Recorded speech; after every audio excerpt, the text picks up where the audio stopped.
Bom dia, então, meus irmãos. Bom dia. Vamos iniciar nossa escola bíblica dominical orando ao nosso Deus. Senhor Deus amado, te louvamos por mais um dia, Senhor, por esse dia que tem nos dado, por esta chuva que tem enviado, Senhor. Pedimos que continue cuidando de nós, Senhor, nos sustentando, fazendo com que a terra dê o seu fruto, para que tenhamos com o que comer, com o que vestir. Abençoe também, Senhor, este momento de estudo da Tua Palavra, que possamos compreender os Teus ensinos, Senhor, as Tuas doutrinas e saibamos, Senhor, quem Tu és, quem nós somos, Senhor, como viver neste mundo e como nos reunirmos, Senhor, como vivermos como igreja, Senhor, para a Tua glória, para a Tua honra, Senhor, honrando o Teu nome. E te oramos em nome de Jesus. Amém. Muito bem, então, o que a gente viu domingo passado?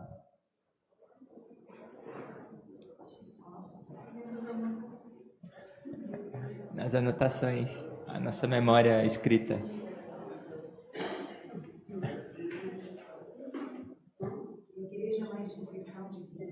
A igreja é uma instituição divina e não de homens?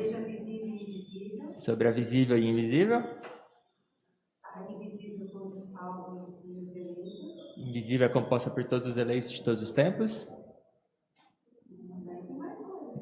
A visível é composta por todos que professam a fé verdadeira, mesmo que não tenham a fé verdadeira. Os que professam a fé verdadeira e também os hipócritas. E os hipócritas.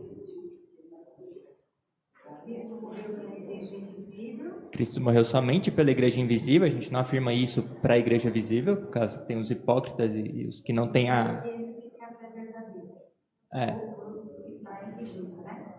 Isso, é para invisível como um todo, pode falar, porque ela é composta somente pelos eleitos. A visível não. Então a visível tem aqueles que têm a fé mesmo salvífica e os que não. Então Cristo não morreu por todos. E a parte final foi sobre marcas, não é? Então quais são as 9 marcas da igreja? Ou quantas são, na verdade? 3. Tem acho que é Mark Dever, ele faz 9 marcas, acho que ele tem um ministério, um livro, uma coisa assim. São 3, as históricas, por assim dizer, do período reforma, assim. A pregação da sã doutrina, a pregação fiel da palavra, a correta administração dos sacramentos e a disciplina. São 3, historicamente. Então tem teólogos e reformadores que afirmam somente uma delas, né, como uma marca realmente da igreja. E qual delas que é? A pregação. Por que a pregação? Ela é a base de tudo, né? Ela é a verdade de Deus. É por ela que a gente sabe como administrar corretamente os sacramentos e como fazer uma disciplina correta. Ela é o padrão. Então ela não tem como não ter essa marca. Se não tem uma pregação fiel, não é igreja. E de novo, né, voltando um pouco ao que a gente falou na aula passada, não significa que a pregação tem que ser perfeita, certo? Pode, e muitas vezes conterá erros. O que não pode é, nas verdades essenciais, basilares, negá-las, certo? Então, pregação perfeita é impossível dado a nossa condição aqui. Certo? Mesmo quando a gente só lê a palavra aqui, é uma tradução ainda. Então, mesmo se só lê a Bíblia aqui, então estamos passando por uma tradução que pode conter erros. Então, é difícil atingir a perfeição aqui agora. Mas ela tem que ser, em algumas doutrinas, ela tem que ser perfeita. Por exemplo, Cristo é Senhor, é Deus, faz parte da divindade. Essas coisas não pode negá-las, senão não é uma pregação fiel, certo? Aí tem a correta administração dos sacramentos e a disciplina, né? Então a gente falou que existe uma distinção que surgiu lá pela Escócia, que é interessante a gente pensar, porque se a gente colocar essas 3 marcas, como falam em a ferro e fogo, muitas vezes a gente pode negar esse título de igreja a lugares que ainda são igreja, onde a gente não pode sair destituindo, por assim dizer, o título de certos ajuntamentos a qualquer errinho, a qualquer momento, certo? Então, essas distinções a gente vai ver um livro, uma parte desse James Bannerman, que ele escreveu um livro que é a Igreja de Cristo. Uma boa parte de eclesiologia a gente vai pegar desse livro. E ele é um escocês que traz essa distinção. Então, antes de falar das marcas da igreja, ele traz essas duas distinções para a gente pensar antes de falar quais são as marcas de fato essenciais e quais são para o bem da igreja. Então, a primeira distinção que ele fala é exatamente essa, né? O que é necessário para o bem-estar da igreja, ou seja, para que a igreja tenha uma boa comunhão com Cristo e com os irmãos, mantenha a pureza da fé e tudo mais, é diferente, não é precisamente o que é necessário para a sua existência. Certo? Então, tem coisas que são para o bem-estar, são necessárias para o bem-estar, e tem uma que é necessária para a sua existência, de forma que sem ela não existe igreja. A gente pode, sem dúvida nenhuma, remover o título desse grupo de pessoas, não considerá-los dignos do título de Igreja de Cristo. Então, bem-estar e o que é necessário para a existência. Então, aquilo que é essencial para a existência da igreja é muito diferente, na verdade, do que é essencial para a sua perfeição também. Então, o desvio do padrão das Escrituras, ele pode ser, sem dúvida nenhuma, pecaminoso, afinal a gente está desviando do padrão correto de Deus.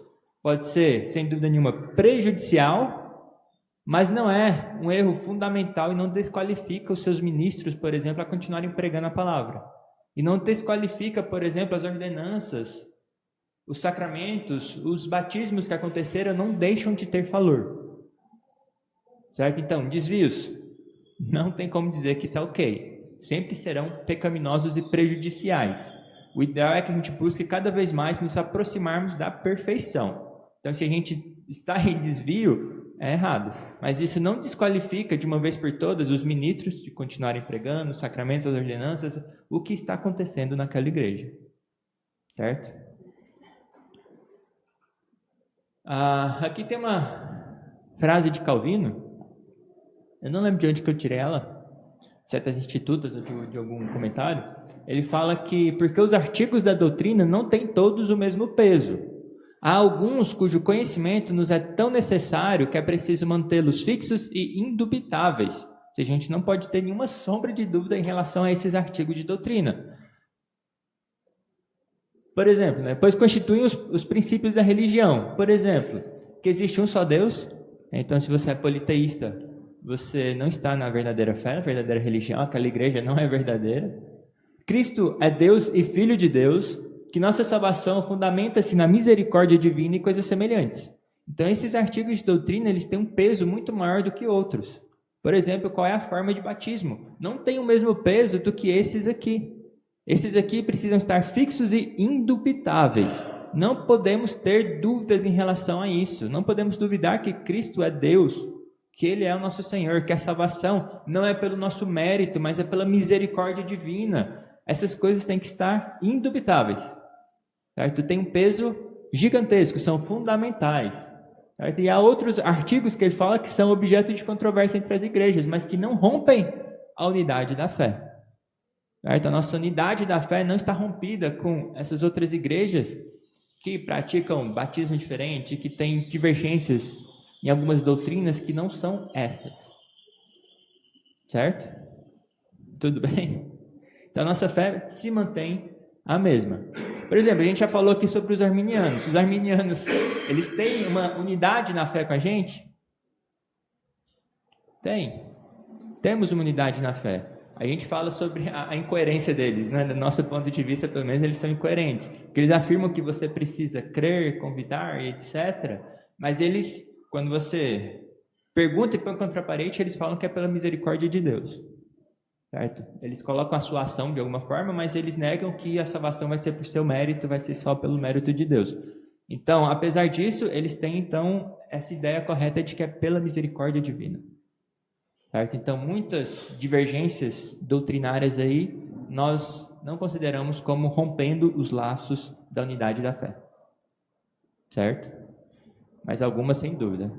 Não poucas seitas aí, nós negamos. Por exemplo, que negam que a salvação é somente por Cristo. Cristo mais alguma coisa. Certo? Todas essas, ou que negam que a palavra de Deus é de fato a palavra de Deus.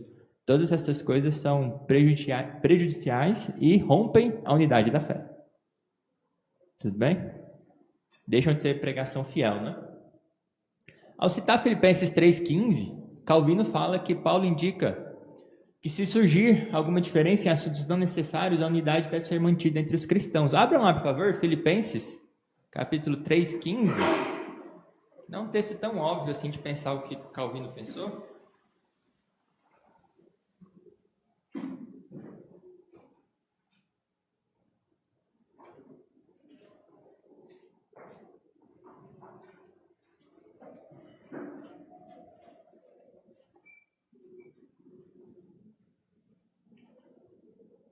Na verdade, no 12 ele começa, não que eu já tenha recebido, eu tenha já obtido a perfeição. Que é um pouco o que nós estamos falando aqui. Não existe a perfeição em ensino. E aqui a gente está falando de um apóstolo. Quando ele falava com a sua autoridade apostólica, sem dúvida nenhuma, era a palavra de Deus. Mas muitos ministros não atingiram a perfeição. E no 15 ele fala: todos, pois, que somos perfeitos, tenhamos esse sentimento. E se porventura pensais de outro modo, também isto Deus vos esclarecerá. Então, o que nós procuramos é a revelação divina, que Deus nos esclareça. E essa revelação divina, ela não está à parte da palavra de Deus. Não é uma revelação divina, um esclarecimento aqui que Paulo fala que vem à parte da palavra de Deus. Então, o que nós queremos nós entendemos que existem divergências de opiniões, não poucas por aí, por isso que a gente tem várias igrejas e tudo mais, mas nós esperamos que Deus nos esclareça. Nós buscamos em Deus a verdade. Nós temos essa humildade de reconhecer que muitas vezes nós não somos perfeitos. Muitas vezes nós estamos em erro e pedimos o esclarecimento de Deus, para que Deus nos esclareça. E quando nós temos essas divergências, nós não estamos... A unidade deve ser mantida. Se aquelas doutrinas basilares se mantêm, a unidade tem que ser mantida, não deve ser rompido esse laço. Como a gente discutiu no domingo passado, a gente não tem que alargar as brechas da igreja, dando argumentos para o mundo falar mal da gente. Então a gente busca sempre a unidade e o esclarecimento divino. Ou seja, se há dúvidas, o que a gente faz? Sai correndo e abre uma igreja do outro lado? Ou a gente senta, conversa e tenta esclarecer? Por meio dos vários conselhos, pessoas que estudaram, tanto agora, que já têm muito conhecimento, como todos que já escreveram tantos livros por aí, a gente busca o esclarecimento com fundamento na palavra de Deus.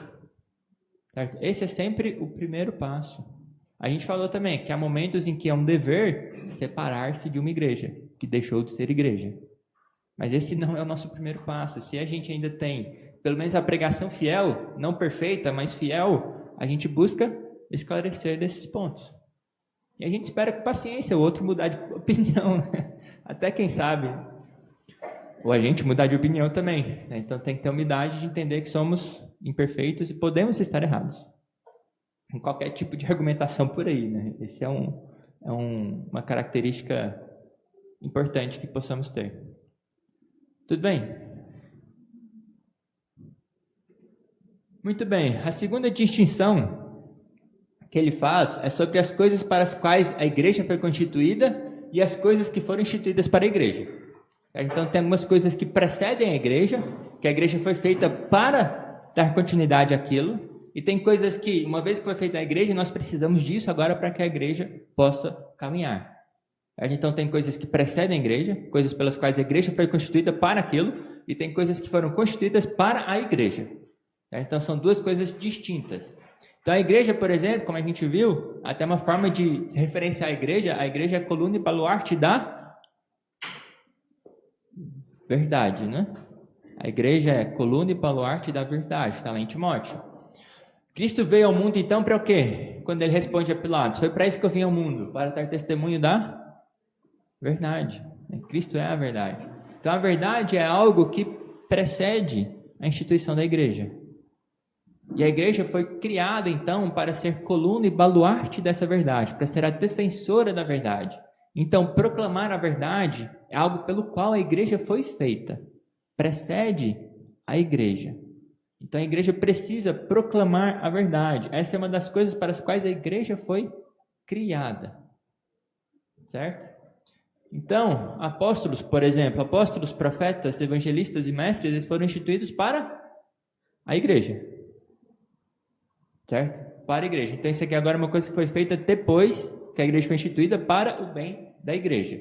Então não foi a igreja estabelecida por causa deles, que é um ponto muito importante. Muitas igrejas invertem isso aí, muitos grupos invertem isso aí. A igreja foi criada por nós, certo? Então a igreja depende de nós. Isso acontece com frequência em quase todas as seitas. Isso é errado. A igreja precede os ministros. A igreja precede as pessoas que estão lá em ofícios naquela igreja. Então, a verdade precede a igreja e a igreja precede os ministros, certo? Não são donos da igreja. Isso é um erro, achar que as pessoas que comandam a igreja, não, elas foram criadas para a igreja está acima delas. Quem é o cabeça da igreja é somente um, que é Cristo, certo?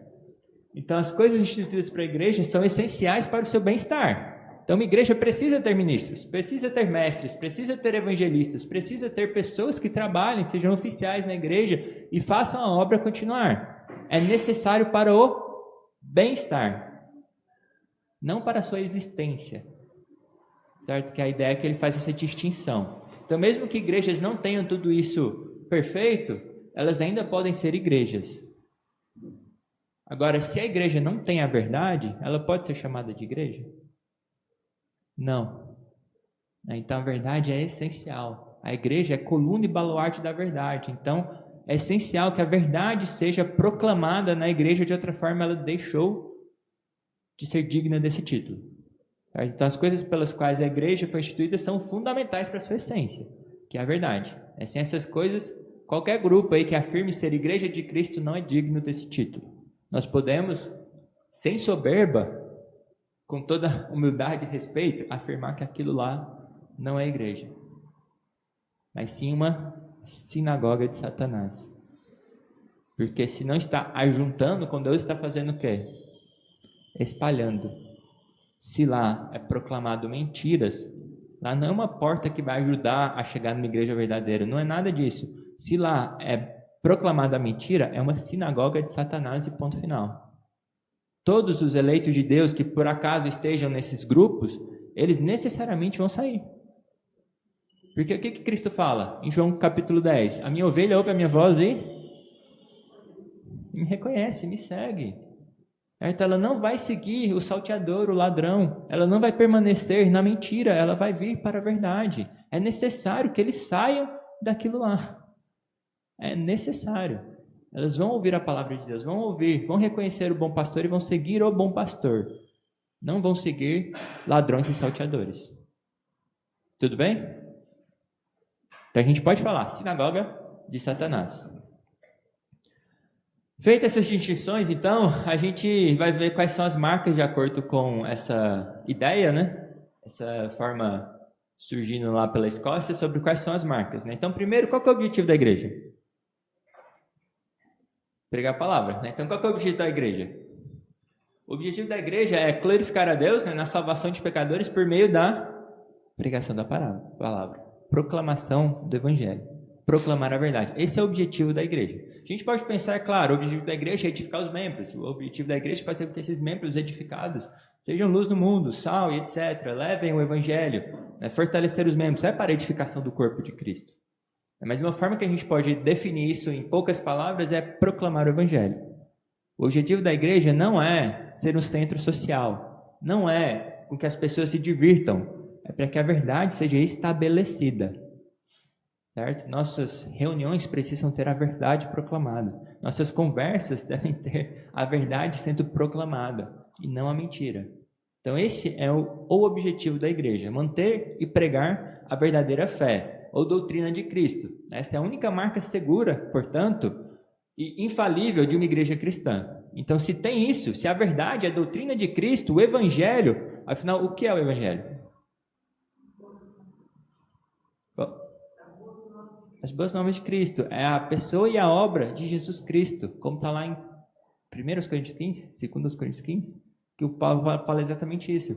Então, é a pregação da pessoa e da obra de Cristo, que inclui, obviamente, toda a Bíblia. Não que todo versículo da Bíblia vai falar diretamente, apontar diretamente para Cristo, Mas a gente tem essa mensagem em toda a palavra de Deus. Cristo sendo apontado lá e Cristo sendo reconhecido lá no Antigo Testamento e Cristo sendo reconhecido e glorificado no Novo Testamento. Então, esse é o fundamento, é a marca segura e infalível de toda a igreja de Cristo. Se ela não proclama a verdade, não é. Certo? A gente pode, sem medo nenhum, sem pena nenhuma, afirmar que é uma sinagoga de Satanás. Tudo bem? Claro que a gente não vai sair falando dessa forma de qualquer jeito, né? Mas a gente deixa claro que não é um lugar para um eleito ter comunhão. Porque como pode ter comunhão com Cristo e comunhão com meretriz? Não pode ter isso, né? Tem que ter comunhão somente com o corpo santo de Cristo. Tudo bem? Uma fé verdadeira, então, produz, obviamente, uma igreja verdadeira. E uma fé corrupta vai produzir o quê? Uma igreja corrupta. Se os líderes se corromperam, fatalmente a igreja se corromperá. Certo? Se as mentiras estão sendo proclamadas na igreja, todos serão corrompidos. O autor, então, ele argumenta que sacramentos, ordenanças, ministro e a disciplina foram instituídos para a igreja e não são, então, essenciais como marcas da igreja. Então, pode ter falhas, muitas vezes sérias, ou a falta de disciplina, por exemplo, que não seria uma marca essencial da igreja. Não que ela vai continuar sendo igreja por muito tempo se continuar assim.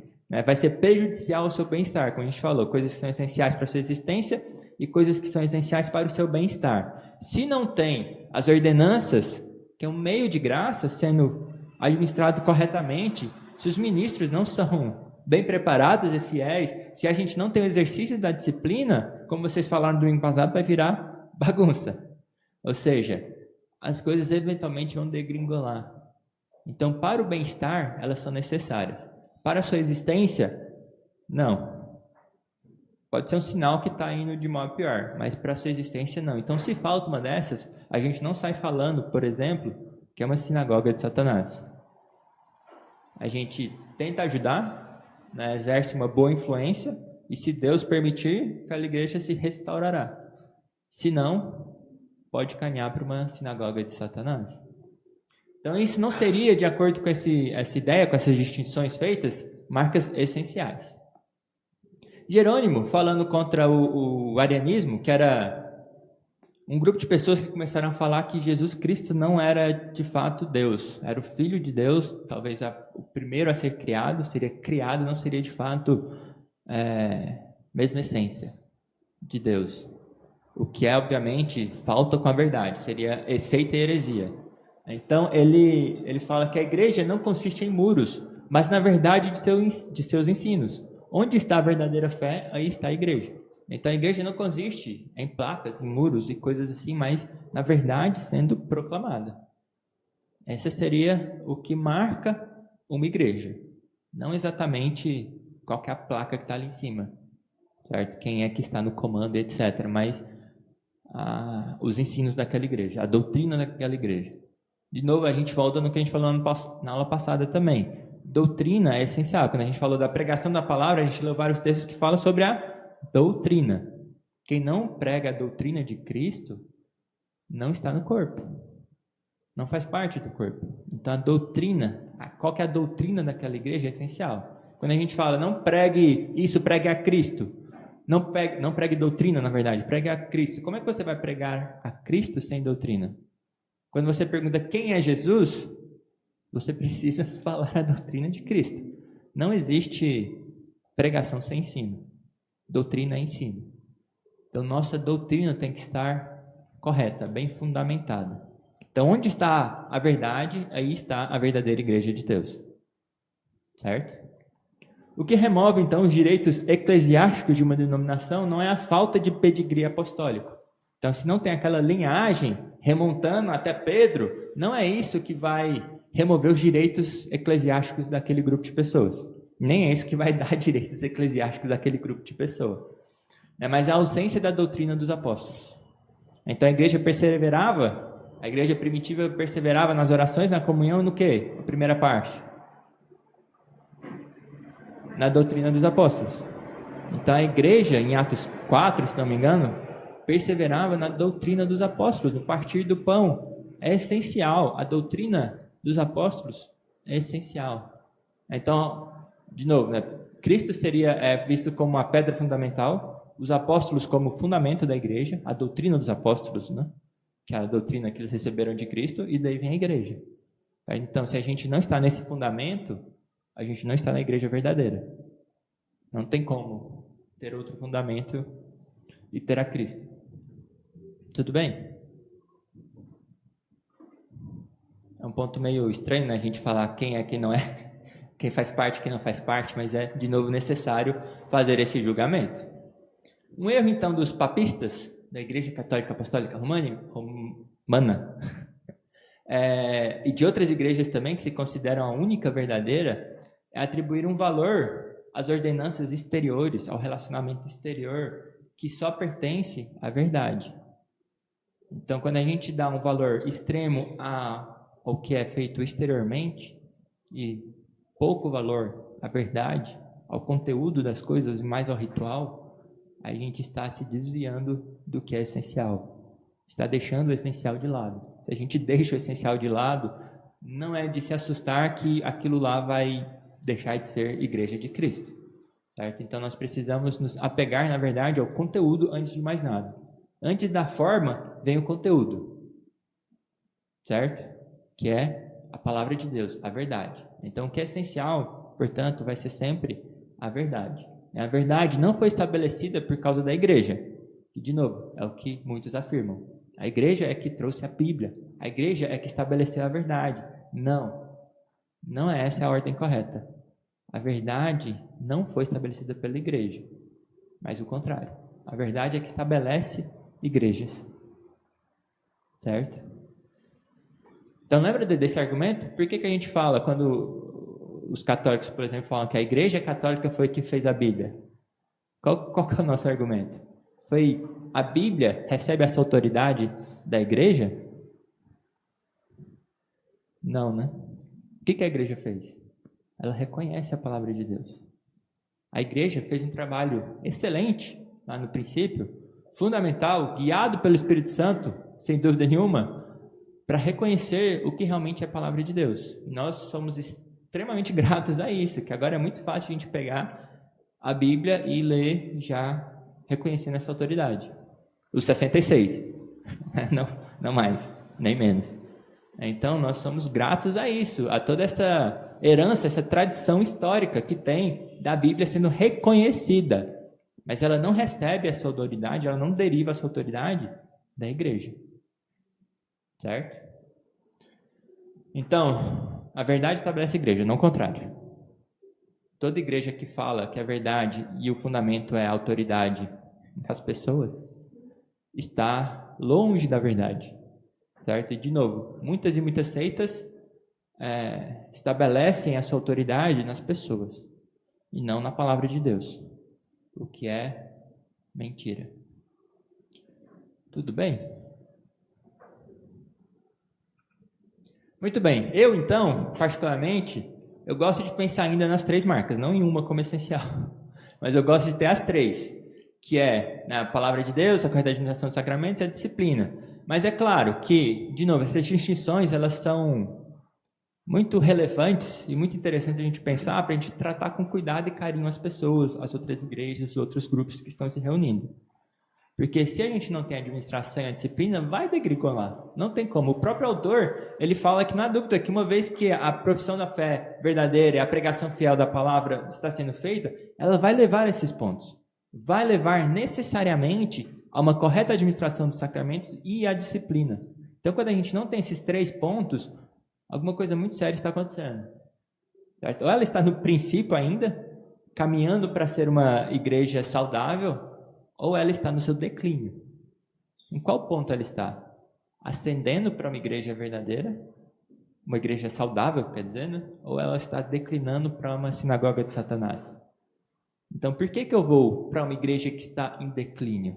A não ser que eu já esteja lá, eu posso tentar fazer a igreja ascender. Mas em um certo ponto, como a gente falou de novo, quando a verdade deixa de ser essencial, ela deixou de ser igreja. A gente tem que sair. É necessário separar-se daquele grupo de pessoas. Tudo bem? Então, nisso a gente acabaria as marcas da igreja. Alguma questão que vocês queiram falar, perguntar, questionar, argumentar em relação a marcas? O que realmente define uma igreja ou não? Tudo bem até aí? Lembrando, novamente, repetindo o que eu já falei antes. Não há decisão mais importante na nossa vida do que qual igreja nós frequentamos. Certo? Isso não é algo que nós levamos de forma trivial, sem peso nenhum. Porque a igreja é onde nossa alma será ministrada, onde nós cresceremos em comunhão com Cristo e com os nossos irmãos, onde é necessário. Acho que a gente fala aqui ainda, nessa aula na próxima, sobre essa comunhão, sobre como isso nos desenvolve, como nós somos feitos para andarmos em comunhão, como Deus nos fez assim, para que nós tenhamos comunhão e possamos desenvolver nossas faculdades em comunhão. Quando a gente está sozinho, a gente não se desenvolve tão bem. Nós precisamos de outros para desenvolver todas as nossas capacidades. Então nós precisamos de uma boa comunhão para desenvolver uma boa influência na nossa vida, para que possamos atingir uma boa estatura de graça diante de Deus. Certo? Então é uma decisão seríssima, importantíssima, certo? Com peso eterno na vida sua, da sua família e de seus filhos. Tudo bem? Então pensem sempre com muito carinho em relação a isso. Uma outra questão, talvez relativamente simples, é sobre os membros da igreja. Então quem é que pode ser membro da igreja? Qualquer um que chega ali, vamos entrar, assina um termo de compromisso e tum. Então, primeiro, quem tem direito à posição, aos privilégios de membro da igreja, né? Aquilo, novamente, que se faz necessário para se tornar membro da igreja invisível, lembrando daquela distinção na igreja invisível e visível que a gente falou no começo. Então, quem é membro da igreja invisível? Quem faz parte da igreja invisível, na verdade? Ou quem é a igreja invisível? Todos os eleitos de todos os tempos. E a igreja visível? Todos que professam a fé verdadeira, mesmo que não tenham a fé verdadeira.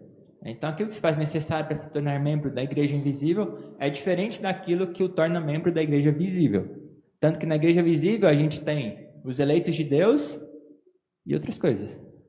Outras pessoas que são hipócritas, né? São joio, não é trigo. Então, o que é necessário para se tornar membro da igreja invisível? Se ela é composta, consiste na totalidade dos eleitos de Deus, incluindo até os que irão crer, os que já creram, os que creem e os que irão crer ainda. Para se tornar membro dela, basta ter o seu nome escrito em um certo livro, que a gente chama livro da vida. Então, basta ter sido eleito por Deus. E quando foi que Deus elegeu? Antes da fundação do mundo, antes das pessoas nascerem, antes delas terem um nome diante dos homens, ela já tem o seu nome escrito no livro da vida. Então, para se tornar membro dessa igreja, precisa estar neste livro. Precisa ter sido eleito por Deus. Esse é o único requisito. Então, a Igreja Católica Romana, por exemplo, ela afirma agora que tem a igreja invisível, mas ela fala que para se tornar membro dessa igreja ainda precisa de um relacionamento com a igreja visível, com a igreja exterior. Colocando sempre o peso gigante naquela igreja visível, naquelas paredes. Certo? Isso é um erro. Não é necessário ter um relacionamento com a igreja exterior para ser membro da igreja invisível. De novo, né? Estou falando muito de novo hoje, né?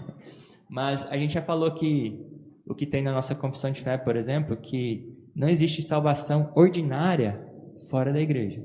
Uma vez que foi eleito, ouviu, teve o chamado interno do Espírito Santo e o chamado externo da igreja, ele vai começar a se congregar. Então, de forma ordinária, de forma comum, vai estar numa igreja. Mas, é claro, não é a única forma, né? As pessoas podem estar, casos aí que vocês podem pensar extremos de pessoas que são salvas, que creem de fato em Cristo, onde na sua cidade, no seu lugar, qualquer coisa assim, não tenha essa capacidade de se congregar em igreja. Mas a forma ordinária é em uma igreja. Mas para ser membro da igreja invisível, não precisa ser membro de uma igreja visível, necessariamente. Tudo bem? Ficou mais confuso? Muito bem, então a gente rejeita como protestantes, nós protestamos contra essa noção de que existe essa necessidade sacramental, essa via sacramental para a salvação, para ser membro da igreja, tanto visível como invisível. Não é necessário, a salvação não vem pelos sacramentos, a salvação vem pela fé, que é dom de Deus, gerada no seu coração de forma divina, de forma que agora você crê em Deus e confessa a Ele com a sua boca. Certo? Isso é o que você precisa para ser salvo. Não é ser batizado em tal momento. Não é se você cometer um pecado venial, mortal, você precisa de uma nova graça infundida. Nada disso. Certo? Uma vez salvo, sempre salvo. Tudo bem? Muito bem. E para ser membro de uma igreja visível, o que é necessário? Professar a fé.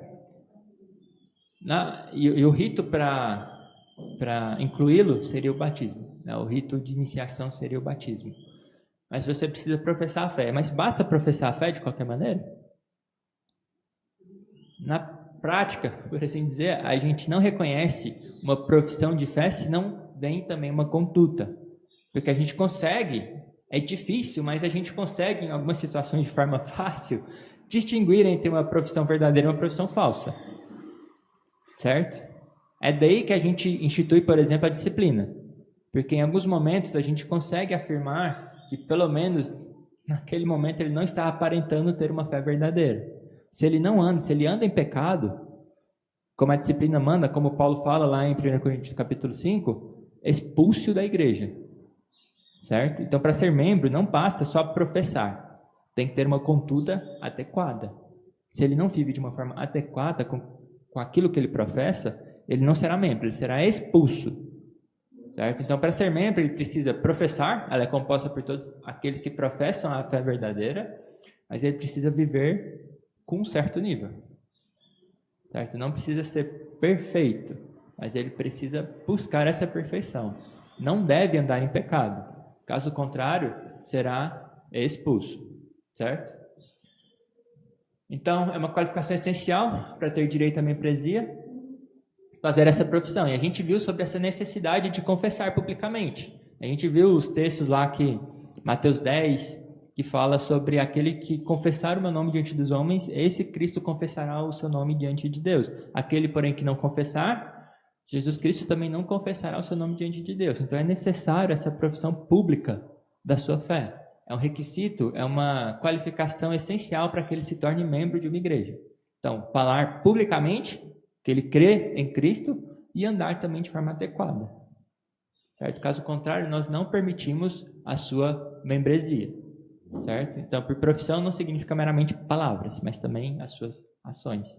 Nós precisamos olhar as suas ações. Certo? É uma questão que aparece com muita frequência, né? Igual agora nós estamos com a classe de catecúmenos, né? De iniciação, as pessoas que estão estudando para se tornar membros, e a nossa igreja ela faz isso. Ela exige que as pessoas que se tornarão membros passem por essa classe. Por que elas precisam passar por essa classe? Não porque elas precisam saber exatamente todas as doutrinas de cor e tenham isso para passar com pelo menos nota 70% de aprovação para poder entrar. Elas não precisam de 70% de aprovação para entrar. Elas vão ter um exame, o conselho vai examinar todas essas pessoas e a gente vai exigir uma coisa. A gente vai ver o nível que elas estão, obviamente. A gente pode fazer muitas perguntas doutrinárias e elas estão ali na classe para que elas saibam em qual igreja elas estão entrando, o que nós ensinamos.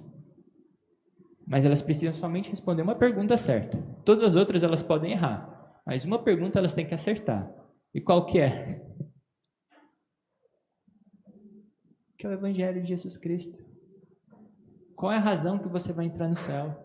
É uma pergunta que eu gosto de fazer, né, que é uma das perguntas que eles colocam como evangelistas para os seus filhos, uma daquelas perguntas que vocês vão sentir no grau dos seus filhos, que é, se você morrer agora e está lá diante de Deus, e ele perguntar por que você deve entrar no céu ou não, por que você pode entrar no céu ou não, qual que é a sua resposta? Então, se a pessoa erra essa resposta, que é qual? Se a pessoa fala, eu procurei fazer o bem, errou. Ah, porque eu sou assim, porque eu sou assado, porque eu fiz isso, porque eu fiz aquilo. Errou. Errou. Se ela acha que é pelo seu mérito, ela não entendeu o essencial, o fundamental, que a salvação é pela misericórdia de Deus, é pelos méritos de Cristo, é pela graça. Não é por quem você é ou pelo que você fez. Então, para ser membro da igreja, ela não precisa ser calvinista.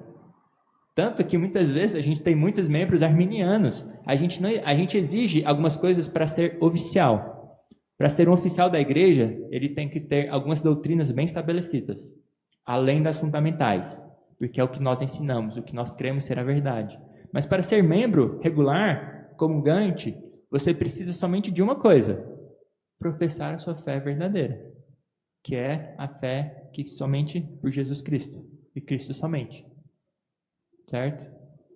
Fora isso, né, alguns até têm medo, mais do que devia ter, na hora do exame do conselho, mas não precisa, porque na verdade é para o bem da pessoa. Se ele errou ele realmente precisa de mais acompanhamento antes de se tornar membro. O resto ele vai crescendo em comunhão conosco. Tudo bem? Então, membresia é um ponto que muitas vezes acontece muita coisa também. Muitas igrejas exigem muito mais do que deveria, impedindo que as pessoas tenham comunhão. Certo? Que é um erro, do meu ponto de vista.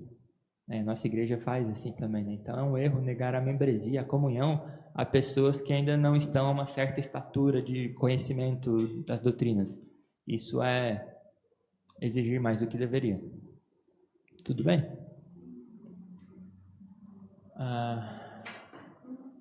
Muito bem. Agora a gente vai começar uma parte que vai ser grande, que é a igreja em sua relação com o mundo. Na verdade, essa parte não vai ser tão grande. Mas depois a gente vai ter a sua igreja em sua relação com o Estado. Então, a igreja, como a gente falou, é uma instituição que é divina. Certo? Uma instituição que foi designada pelo próprio Cristo, criada, instituída por Deus, definida por Deus, que está no mundo. E ela abrange não simplesmente um país. Certo? É uma igreja que vai estar em várias localidades. Ela abrange, ela alcança pessoas de todas as tribos, povos, nações, com vários tipos de governo, com várias formas diferentes do lugar que elas estão. Então a pergunta que fica agora é como que essa instituição divina se relaciona com o mundo, de maneira geral, e com o estado em que ela está. Certo? Então, em relação ao mundo, a obra de redimir, santificar, preparar para a glória não cessou quando Cristo subiu aos céus. Essa obra continua, de redimir, santificar, preparar. E a forma com que Jesus executa isso agora é diferente. Quando ele estava na terra, pelo seu braço, pela sua força, pela sua palavra, essa obra progredia. Agora, ele não está conosco, ele subiu aos céus. A forma, então, que ele executa isso, ele, como o rei que está sentado, não simplesmente subiu no céu, está sentado à direita de Deus. Esse assentado à direita de Deus significa no poder, no comando, no reinado. Ele se assentou no trono do universo. Como que ele executa esse progresso, então, do seu evangelho? É diferente de quando ele estava na terra. Certo? Então, era vantajoso, primeiro, antes de mais nada, era vantajoso, era necessário que Cristo subisse. Porque se ele não subisse, o Espírito Santo não desceria. Cristo falou isso, é necessário. Tanto que, quando Cristo estava falando isso para os seus discípulos, antes de subir ao céu, todos eles estavam extremamente tristes, não eram? Eles sempre estavam tristes. Cristo sempre falava: eu vou morrer, vou ressuscitar e vou voltar ao Pai. E eles ficavam tristes. Mas depois, quando Cristo de fato morreu e subiu aos céus, eles ficaram felizes. Não ficaram? Você vê o relato deles tristes quando Cristo está subindo aos céus, a nuvem toma conta lá de Cristo e tudo mais. Eles voltam felizes porque eles entenderam. E depois de alguns dias, no Pentecostes, aconteceu o que foi prometido. Cristo não os deixou órfãos. O Espírito desceu. Então era necessário que a segunda pessoa da divindade voltasse ao Pai, para que a terceira pessoa da divindade viesse para nós. E agora não está limitado ao corpo físico ali de Cristo. O Espírito Santo está onde? Em todos nós. Todos nós temos a terceira pessoa conosco. Então era vantajoso, como Cristo mesmo falou, depois vocês podem ler lá João 16, o Evangelho de João inteiro, né? Que Cristo subisse.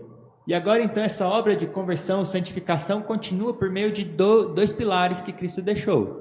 A igreja, como a gente tem falado, e a terceira pessoa da Trindade, o Espírito Santo de Deus, certo? O Espírito de Cristo, enviado da parte do Pai de Cristo para nós, para a sua igreja. Tudo bem? Então essa é a forma como Cristo executa o progresso do seu Evangelho, por meio da igreja e do Espírito Santo. Certo? Então a igreja, ela está subordinada ao Espírito Santo, e não o contrário. Ponto muito importante. A igreja está subordinada ao Espírito Santo e não o contrário. Você não pode comprar o dom do Espírito. Simonia, que a gente fala, né?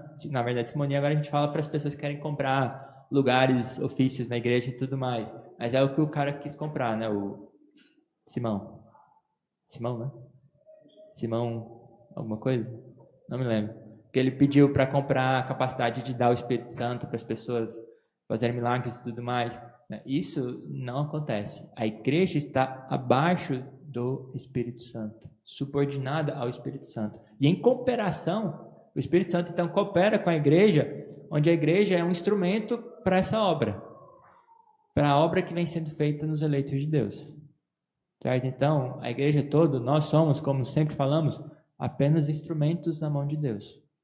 Certo? Nós não somos as pessoas que manipulam o instrumento e usam Deus como se fosse um instrumento. O poder de Deus como se fosse algo que a gente pode manipular. É só porque a gente fala Jesus, Jesus, Jesus, acha que esse nome tem poder quando a gente fala. Não é assim que funciona. Essa magia não existe. Certo? Então, a igreja está subordinada ao Espírito Santo, que é com um poder interior invisível em comparação com esse instrumento exterior e visível. O Espírito Santo, de novo, não é um poder interior invisível. Ele exerce poder, mas ele não é um poder, ele é uma pessoa. Certo? Então não é o que é o Espírito Santo, é quem é o Espírito Santo. Certo? É uma pessoa que exerce um poder interior e invisível, que coopera com esse instrumento que é a igreja exterior e visível. Tudo bem? Qual então é a função da igreja em relação ao mundo? Então, em primeiro lugar, a igreja é uma testemunha de Cristo, e não um substituto dele. A igreja testemunha sobre Cristo. A igreja não substitui quem Cristo é. Ou seja, quem salva ainda é Cristo. Não é a igreja que realiza a salvação. A salvação não está na igreja. Está em Cristo Jesus, em testemunhar quem Cristo é. Então, uma distinção muito importante, uma separação. Igreja testemunha Cristo, mas não substitui a Cristo. Cristo não deu apenas o testemunho interno do Espírito Santo. Pela graça dele, ele envia o Espírito Santo para testemunhar internamente, fazer o chamado interno na pessoa, mas também a igreja, as pessoas, para ter o chamado externo, para que as pessoas se arrependam, se voltem a Cristo, venham para nós. Por isso nós pregamos, se arrependam e venham. Todo aquele que se arrepender, crer em Jesus Cristo, confessar a Ele, será salvo. Porque essa é a promessa de Jesus Cristo. Não que a pessoa vai ter a capacidade de escolher e vir para Cristo sem o Espírito Santo, mas nós pregamos isso porque essa é a promessa. Porque todos aqueles que receberam o Espírito Santo, todos aqueles que vierem realmente a Cristo, é porque o Espírito os trouxe, porque Deus os trouxe. E eles serão salvos. Todo que confessar, todo que proclamar o nome de Deus será salvo. Nós fazemos esse chamado externo em cooperação com o Espírito Santo, para que as pessoas venham a Cristo e sejam salvas. Então nós testemunhamos quem Jesus Cristo é, a obra que Ele foi feita, quem nós somos, como nós precisamos de Cristo, que é o único meio de salvação. Não há outro meio, não há outro nome que importa pelo qual sejamos salvos. Então nós fazemos esse testemunho, fazendo... Como nós temos bastante isso nas Escrituras, que a gente precisa do testemunho de duas pessoas para que a verdade seja estabelecida, Deus deu o Espírito Santo e também a igreja para testemunhar as pessoas sobre o Evangelho. Certo? Então nós somos testemunhas. A igreja deve reconhecer, antes de mais nada, a sua insuficiência e a sua dependência de Cristo.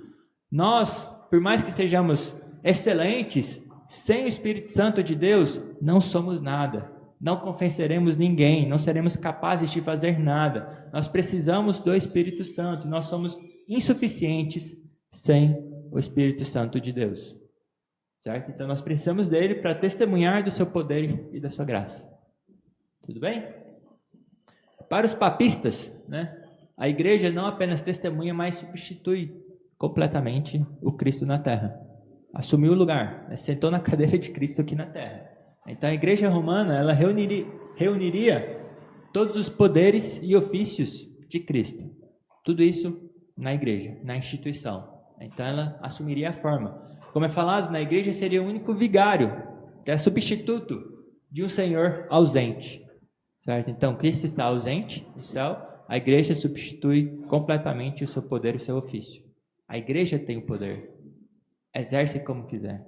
Ela tem o cofre lá das virtudes, das boas obras e tudo mais. Ela distribui a quem ela quiser. Não é assim. Ela não pode usurpar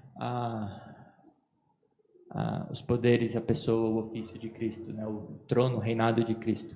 Tanto que um teólogo deles afirmam que a igreja visível é o próprio Filho de Deus, manifestando-se eternamente em forma humana entre os homens, perpetuamente renovado e eternamente jovem, a permanente encarnação do Filho de Deus, visto que nas Escrituras Sagradas os fiéis são chamados de corpo de Cristo. Então a igreja seria o cabeça, seria quem está no lugar de Cristo. Ela é a encarnação de fato do Cristo na terra. Ela tem exatamente o mesmo poder, o mesmo ofício, todas as coisas que pertencem a Cristo, na verdade, agora pertencem à igreja. Tem o poder das chaves e tudo mais. O que, obviamente, nós negamos. Primeiro porque Cristo era o quê? Infalível. Ele é o mestre infalível. Se a igreja substitui ele completamente na terra, como que a igreja pode errar? Como que a igreja pode falar que o que ela falou antes agora é diferente? Isso é um erro. Não tem como falar que o que a bula papal de antes, agora a bula papal é outra. Por quê? Porque a igreja errou. A igreja errou e errou várias vezes ao longo da história. Em vários momentos, de várias maneiras diferentes. A igreja errou, então ela não substitui a Cristo, porque se ela realmente substituísse Cristo, deveria ser perfeita. Deveria ser como Cristo. E Cristo nunca falhou, nunca falhará. E a igreja vem falhando consideravelmente ao longo da história. A igreja, então, deveria ser a fonte da graça sobrenatural, como Cristo era. E ela não é. É o que ela afirma ser. Ela é a fonte, pelos seus sacramentos, a gente tem a graça infundida. Ela não é a fonte. Cristo é a fonte. É da água da vida. Quem beber dele nunca mais terá sede. Não é quem está na igreja. É quem está em Cristo que nunca mais terá sede. Nunca mais terá morte, né? Então a igreja seria o mediador, como profeta. Seria sacerdote, seria o rei, né? Sentando-se no trono de Cristo. A igreja com todos os poderes na sua mão, com a autoridade máxima que pertence somente a Cristo. Isso é heresia, é absurdo. Então Cristo é o único cabeça da igreja. Sua autoridade é incomunicável. É como a gente fala, especialmente quando a gente está falando dos atributos de Deus, a gente fala que eles são comunicáveis, aquele que ele comunica, nós também temos, que ele compartilha, por assim dizer. Incomunicável, então, seria aqueles que não tem como comunicar, não tem como compartilhar. Essa autoridade de Cristo é somente dele. Deus, o Pai, deu somente a ele. Ele é o governante absoluto sobre toda a terra. Ninguém mais compartilha dele. Ele pode enviar mensageiros com uma certa autoridade, onde o fundamento dessa autoridade está em Cristo. Enquanto for verdade e manter a palavra de Cristo, ele ainda tem uma certa autoridade que foi dada por Deus, mas não é inerente da pessoa, da igreja, da instituição. A autoridade é somente de Cristo. Então a igreja pode testemunhar na terra, ou deve testemunhar na terra, do Cristo que está no céu. Mas ela não pode, de maneira nenhuma, usurpar a autoridade de Cristo. O que acontece também em igrejas evangélicas. Toda vez que nós exigimos o que Cristo não exige, toda vez que nós aumentamos os mandamentos de Deus, exigimos o que não está na Bíblia, ou que não é exigido, nós estamos usurpando a autoridade de Deus. Então, se a gente fala que agora para ser membro ninguém mais pode fazer isso, e não está escrito assim na Bíblia, nós estamos usurpando a autoridade de Deus. Não de forma drástica como a Igreja Católica, Apostólica Romana, Mas isso também é um erro, para sempre se pensar. Não exigir o que não deve ser exigido. É igual, acho que a Natália contou um caso de uma mãe que a filha casou com quem ela não queria que casasse, aí o cara traiu ela queria divorciar, e a mãe falou, agora não pode divorciar. Por quê? Se a Bíblia permite, nessa situação. É exigir o que a Bíblia não permite. Certo? Então, casos como esse podem aparecer de várias maneiras diferentes, né? De usurpar a autoridade que não pertence à pessoa. Tudo bem?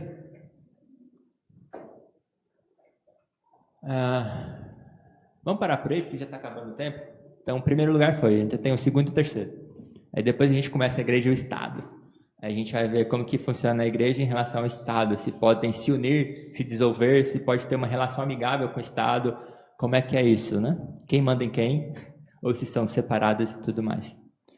Tudo bem? Até aí, alguma questão para hoje? Não? Milton, pode orar para a gente, por favor, para encerrar?